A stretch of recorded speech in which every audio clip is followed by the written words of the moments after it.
आज हम BA second year Kota university के हिंदी साहित्य का जो प्रथम प्रश्न पत्र है उसमें जो हमारे सिलेबस में काव्यशास्त्र के अंतर्गत जो दिया हुआ है वो है रस। रस के बारे में हम कुछ चर्चा पहले भी कर चुके हैं, लेकिन आज हम अपने इस वीडियो के माध्यम से, इस क्लास के माध्यम से रस के अवयवों को अध्ययन करेंगे। तो प्रमुख रूप से आचार्यों ने रस के 4 अवयव माने हैं। कितने अवयव माने हैं? 4 अवयव माने हैं। स्थायी भाव, विभाव, अनुभाव और संचारी भाव। तो रस का पहला अवयव है स्थायी भाव। स्थायी भाव क्या है? स्थायी भाव क्या है? जो भाव हृदय में सदैव स्थायी रूप से विद्यमान रहता है, जो भाव हृदय में सदैव स्थायी रूप से विद्यमान रहता है किंतु अनुकूल कारण पाकर उत्पन्न होता है, वह स्थायी भाव कहलाता है। स्थायी भावों की संख्या 9 मानी गई है। हम रसों की संख्या भी 9 मानते हैं।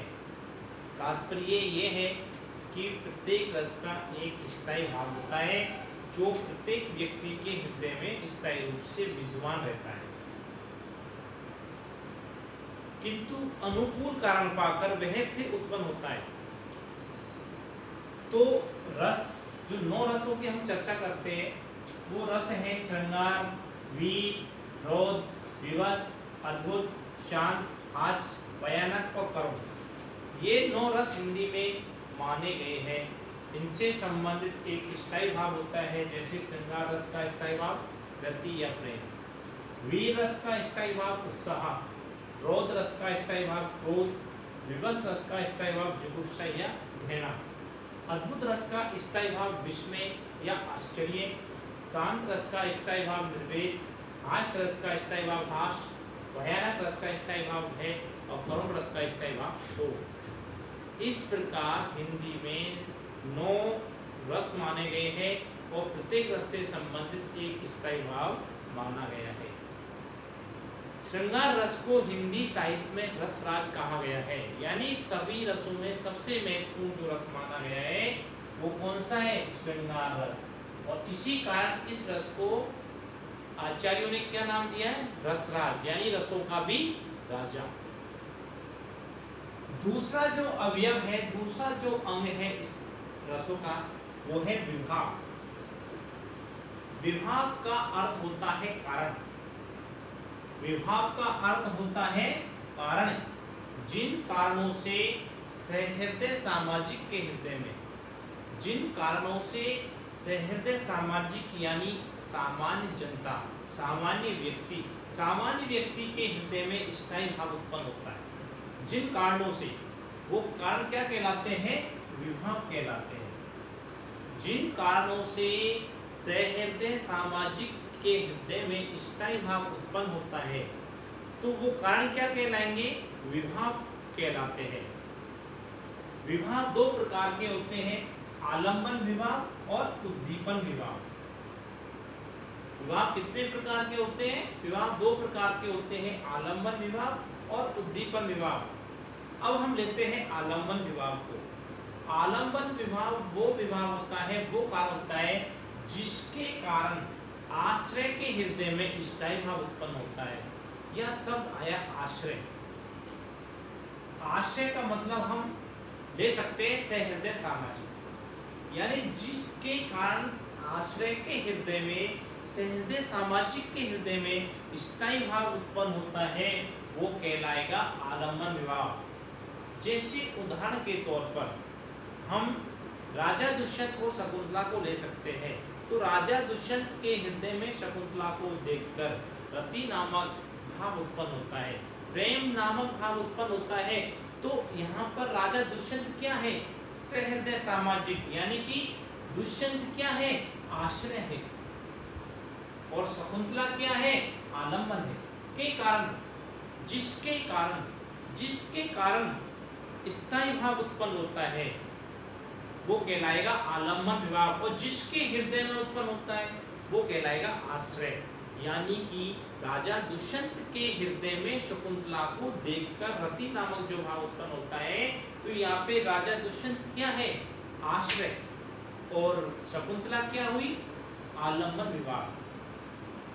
अब दूसरा जो विभाव है वो है उद्दीपन विभाव। उद्दीपन विभाव ये आलम्बन विभाव के सहायक उसके अनुवृत्ति होते हैं, यानी उसके साथ साथ चलने वाले होते हैं, उसकी सहायता करने वाले होते हैं। आलम्बन विभाव की सहायता करने वाले उद्दीपन विभाव होते हैं।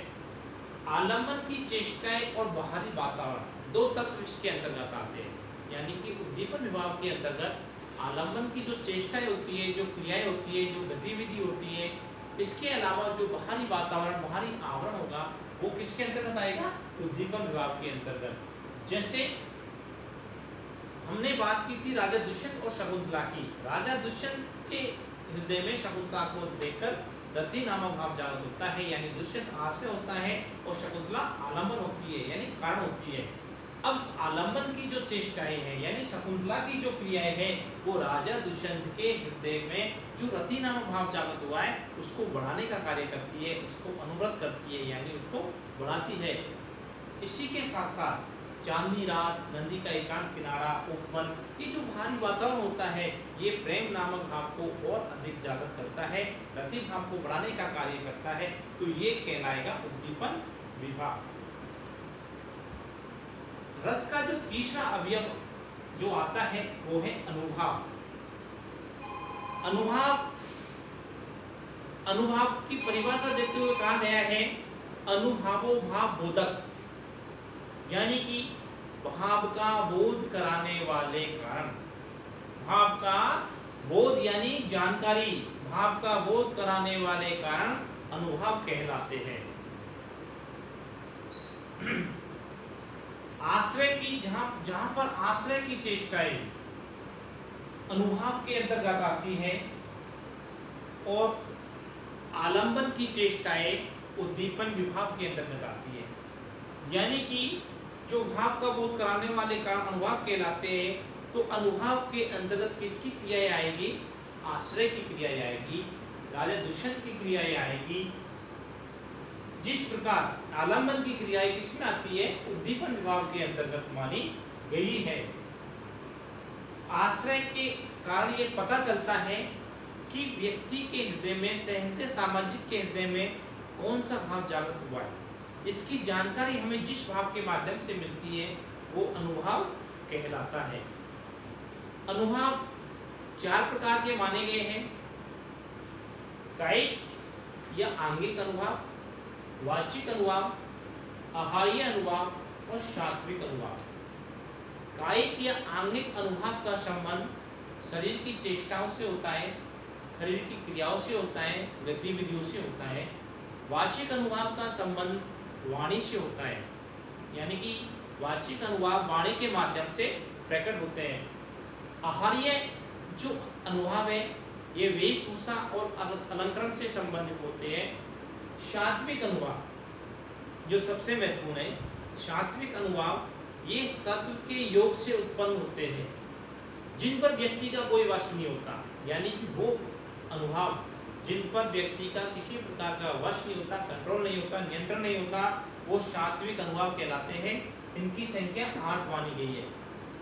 सात्विक अनुभावों की संख्या 8 मानी गई है। उदाहरण के लिए देख सकते हैं हम, श्वेत यानी पसीना, व्यक्ति का नियंत्रण नहीं होता, आ जाता है। कंप यानी कांपना, रोमांच रोंगटे खड़े हो जाना, स्तम यानी जड़ता, स्वरभंग यानी बोलते बोलते स्वर का रुक जाना, अश्रु आंसू, वेवण यानी पीलापन, और लास्ट है प्रलय। ये 8 सात्विक अनुभाव माने गए हैं।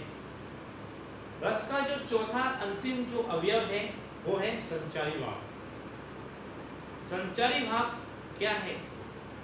स्थायी भाव को पुष्ट करने वाले, स्थायी भाव को स्पष्ट करने वाले भाव संचारी भाव कहलाते हैं।